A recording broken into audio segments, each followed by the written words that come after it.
পাকিস্তান বিশ্বকাপ বয়কট করলেও সেই সিদ্ধান্তকে স্বাগত জানাবেন বাবর আজম এবং ফখর জামানরা। হ্যাঁ দর্শক, পাকিস্তান ক্রিকেট বোর্ডের সভাপতি মহসিন নাকভির সঙ্গে বৈঠককালে এমনটাই জানিয়েছেন পাকিস্তানের সকল ক্রিকেটাররা।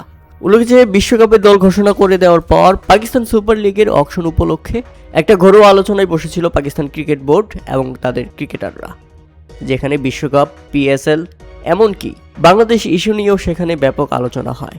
ক্রিকেটার এবং বোর্ড কর্মকর্তাদের মধ্যে আলোচনায় এক পর্যায়ে বাবর আজম বলে ওঠেন, যদি পাকিস্তান শেষ পর্যন্ত বিশ্বকাপ খেলতে না যায়, এটা যদি বোর্ড এবং সরকারি সিদ্ধান্ত হয়, সেটাকেও আমরা স্বাগত জানাবো। আমাদের অভিভাবকদের সিদ্ধান্তই চূড়ান্ত, এখানে আমাদের দ্বিমত পোষণ করার কোনো কারণ নেই।